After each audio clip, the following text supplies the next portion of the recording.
I will kill again. No, I would do it again. I've been molesting kids nonstop since I was 13 years old, over half my life. Bomber. Maybe one of the benefits of me talking to you today is that you'll see that maybe not everything is true that you've heard about me. For example, what's not true? Well, am I pure evil? Am I the face of terror sitting here in front of you? Or am I able to talk to you man to man? Most people in this country think you are the face of evil, don't they? They do. But sitting down here now, and let me make clear, I'm not sitting here trying to influence you, and I'm not putting on a game face. I'm not conning anybody. The guards quickly discovered a self-inflicted cut on his right arm and transported him to the medical facility at Oklahoma State Penitentiary.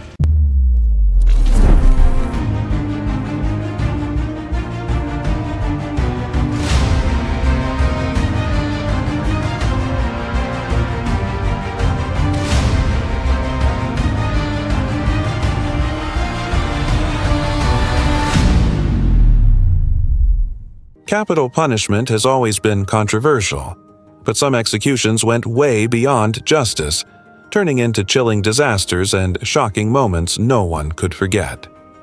From flawless carries to horrifying failures, today we're diving into 6 of the most jaw-dropping, unforgettable executions in history. Get ready for a wild ride through the darkest side of justice. Why do you want to be executed? I have to be. Because I will kill again. Wesley Allen Dodd. Wesley Allen Dodd became a chilling symbol of pure evil after abducting, sexually assaulting, and murdering 3 young boys in Washington state in 1989. His crimes were cold and methodical, and he even kept a detailed diary documenting his horrific acts, which he claimed were driven by uncontrollable urges. The trial moved quickly, with his guilt beyond doubt. What made his case particularly disturbing was his complete lack of remorse and his demand to be executed for his crimes. I will kill again. No, I would do it again. I've been molesting kids nonstop since I was 13 years old, over half my life. While most death row inmates try to appeal their sentences or delay execution, Dodd shocked the legal system by urging the state to carry out his death sentence as quickly as possible. He claimed he couldn't live with himself and believed that only death could stop his compulsions. In a disturbing statement, he admitted that if he remained alive, he would continue to harm children, making his execution, in his view, necessary. Dodd also made an unusual request. He asked to be executed by hanging, a method not used in Washington for decades. He said he felt the brutal nature of hanging was a fitting reflection of the horror of his crimes. Anything happened, I can guarantee I'd do it again, and sooner or later I would kill another child. I've done it before, and at the time I liked it. Dodd also says that if he ever... On January 5, 1993, Dodd's request was fulfilled as the gallows were readied at the Washington State Penitentiary. Standing on the platform, he appeared eerily composed. He refused a final meal and declined to make any last statement. The lack of remorse was heavy in the air as he glanced toward the witnesses, perhaps for the final time. When the trapdoor opened, his body dropped and the rope snapped taut around his neck. He was pronounced dead within moments, an execution that was swift and methodical, though the atmosphere remained tense and emotionally charged. For some, it marked the delivery of justice. For others, it highlighted the unsettling nature of honoring such a grim and archaic request. His hanging continues to stand as a chilling example of the extreme edges of the justice system. Timothy McVeigh. Timothy McVeigh's execution in 2001 brought closure to one of the most devastating acts of domestic terrorism in U.S. history. On April 19, 1995, McVeigh carried out the bombing of the Alfred P. Murrah Federal Building in Oklahoma City, killing 168 people, including 19 children, and injuring hundreds more. Driven by deep anti-government beliefs, he saw the attack as revenge for events like the Waco siege and the Ruby Ridge standoff. The bombing sent shockwaves across the nation, and McVeigh quickly became the symbol of homegrown extremism. Where he now sits on death row awaiting a date for his execution. Because of his appeal, one of the conditions his lawyer laid down was that we not ask him directly, "Are you the Oklahoma City bomber?" Throughout his trial, McVeigh showed no remorse, coldly referring to the 168 lives lost as collateral damage in his personal war against the federal government. His emotionless demeanor and lack of empathy intensified the horror of his actions. After receiving the death sentence, McVeigh chose not to appeal, opting instead to accept his punishment without resistance. His calm acceptance of his fate added a surreal and unsettling layer to an already chilling case. Bomber. Maybe one of the benefits of me talking to you today is that you'll see that maybe not everything is true that you've heard about me. For example, what's not true? Well, am I pure evil? Am I the face of terror sitting here in front of you? Or am I able to talk to you man to man? Most people in this country think you are the face of evil, don't they? They do. But sitting down here now, and let me make clear, I'm not sitting here trying to influence you. And I'm not putting on a game face. I'm not conning anybody. On June 11, 2001, Timothy McVeigh was executed by lethal injection at the Federal Correctional Complex in Terre Haute, Indiana. A select group of victims' families, survivors, and media representatives were present to witness the execution. McVeigh's final words were a brief quotation from the poem Invictus. "I am the master of my fate. I am the captain of my soul." His emotionless demeanor during the procedure unsettled many witnesses, prompting some to question whether true justice had been achieved. McVeigh showed no remorse for the lives he had taken, and his execution served as a stark reminder of the terror he had inflicted, solidifying his legacy as a symbol of radical extremism and unrepentant violence. Wallace Wilkerson. Wallace Wilkerson's execution is notorious as one of the most botched and tragic instances in the history of capital punishment. Convicted of murder in Utah in 1879, he was sentenced to death by firing squad, a method typically regarded as swift and decisive. However, in Wilkerson's case, it devolved into a gruesome and public ordeal. Wilkerson's crime was relatively straightforward. He had been involved in a heated altercation in a saloon that culminated in the fatal shooting of another man. As a consequence, he was sentenced to death, and an execution date was set. On the appointed day, Wilkerson declined the traditional blindfold offered to those facing execution, choosing instead to confront his executioners head-on. In a bold display of defiance, he reportedly said, "I'll give you a better target," thrusting out his chest in what may have been a misguided act of bravado. When the firing squad opened fire, the execution went terribly wrong. Although Wilkerson was struck, the bullets failed to deliver a fatal blow, hitting his shoulder and chest but missing his heart and other vital organs. He collapsed to the ground, still alive, writhing in pain. Blood poured from his wounds as he groaned and struggled to move. For nearly 27 agonizing minutes, Wilkerson endured intense suffering while the horrified crowd looked on. His death turned into a prolonged and gruesome spectacle of human agony. William Kemmler. William Kemmler's 1890 execution was intended to introduce a more humane form of capital punishment, but it ultimately became one of the most harrowing incidents in the history of executions. Convicted of the brutal murder of his common-law wife, Tilly Ziegler, whom he attacked with a hatchet, Kemmler faced a grim fate. While the crime was horrific, it was the method of execution that gained lasting notoriety. The electric chair, recently developed and touted as a more compassionate alternative to hanging, was used to carry out his sentence. The electric chair was used for the first time on August 6, 1890, at Auburn Prison in New York. The execution drew significant public and media attention, as many were eager to witness this new method of capital punishment.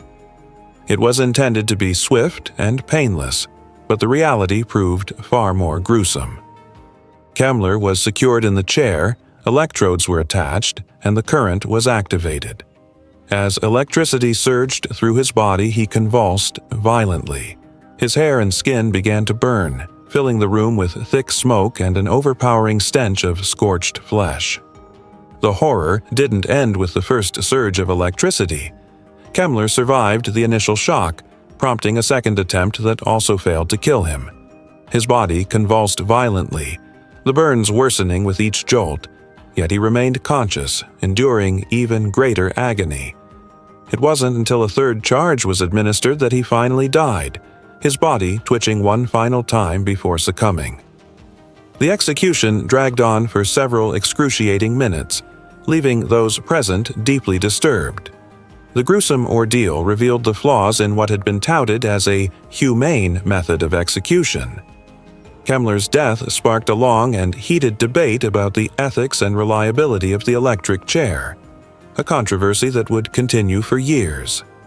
His execution marked the grim beginning of a practice that, despite its intent, left behind a legacy of trauma and horror.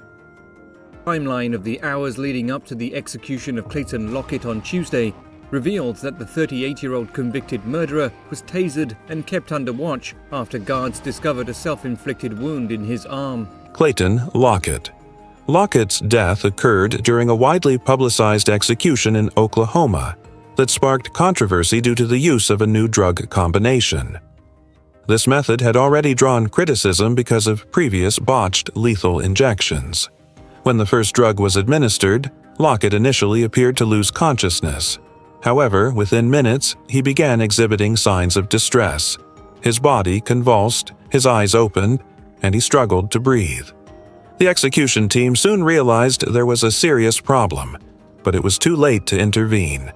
Difficulties in accessing his veins prevented the drugs from being properly administered.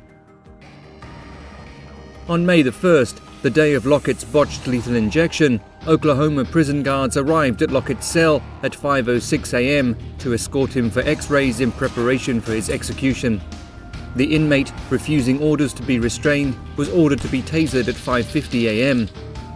The guards quickly discovered a self-inflicted cut on his right arm and transported him to the medical facility at Oklahoma State Penitentiary, where Lockett was kept in a cell, watched by 3 guards until about 5:20 p.m. During that time, he refused food and final visits from his attorneys. By 5:22 p.m., Lockett was placed and restrained on the execution table, where a phlebotomist spent nearly 50 minutes trying to locate an injectable vein in his arms, legs, feet, and neck. The IV was finally inserted in the groin at 6:18 p.m., and the sedative midazolam was administered 5 minutes later. After the doctor declared Lockett unconscious at 6:33 p.m., the viewing room's curtains were lowered while the second and third drugs in the cocktail were administered. At 6:44 p.m., the doctor found that Lockett's injected vein had collapsed, causing the drugs to have either leaked or become absorbed into tissue. The Corrections Department director called off the execution at 6:56 p.m. after finding out not enough drugs remained to kill Lockett, who still retained a weak heartbeat. Lockett was pronounced dead at 7:06 p.m. after suffering a heart attack. Witnesses recounted a harrowing scene as Lockett writhed and groaned while strapped to the gurney. At one point, his face turned purple, and he gasped desperately for air. Although efforts were made to halt the execution, the drugs continued to flow through his system as the ordeal played out behind closed doors. 43 minutes after the initial drug was administered, Lockett was pronounced dead from a heart attack. The prolonged and mishandled execution quickly ignited national outrage and became a symbol of the controversy surrounding lethal injection practices. The execution began at 6:23. The dozen reporters who witnessed the execution of Clayton Lockett returned to the media center more than 1 hour after the process began. They explained to those who did not witness the execution what just occurred. He continued with Lockett's execution triggered immediate public outrage and reignited intense debates over the morality of the death penalty, especially in light of repeated failures involving lethal injections. The graphic nature of his suffering shocked many, leading critics to question the qualifications of the execution team and the ethics of using untested drug combinations. His case became a pivotal moment in the national conversation on capital punishment, exposing the dangers and consequences of what was intended to be a humane method of execution. Lockett's death brought serious concerns to the forefront about transparency, accountability, and the reality behind the promise of a painless death. Mahin Qadiri. Mahin Qadiri's execution became a source of intense controversy due to the confusion and uncertainty surrounding the events leading to her death. She had been convicted of participating in a terrorist plot to overthrow the government in her country, though the specifics of the case remained unclear.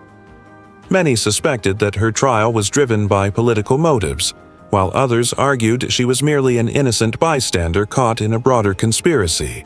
Regardless of the truth, her execution would go on to be remembered as one of the most contentious and debated in recent history.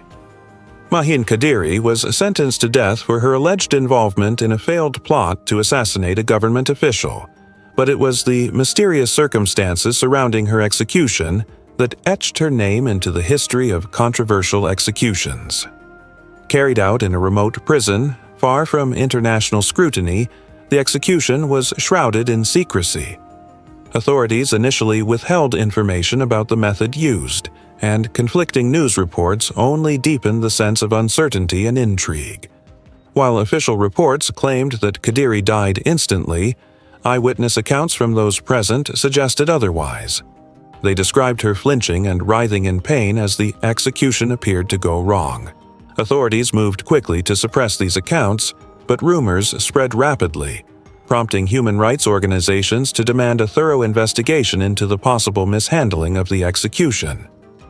The uncertainty surrounding Qadiri's final moments left a lasting sense of unease, raising questions about whether her death was an act of justice or a tragic and avoidable mistake. From Wesley Allen Dodd's chilling acceptance of his fate to the botched horrors endured by Wallace Wilkerson and Clayton Lockett, these executions underscore the grim complexity at the heart of capital punishment. Some were swift and methodical, others deeply flawed or shrouded in mystery, but all left a permanent mark on history. Whether seen as justice served or justice distorted, each of these cases exposes the haunting reality of a system where life and death hang in the balance of human judgment, technology, and ethics. As society continues to grapple with the morality and efficacy of the death penalty, these unforgettable executions serve as stark reminders that the finality of capital punishment offers no margin for error and no escape from the shadow it casts.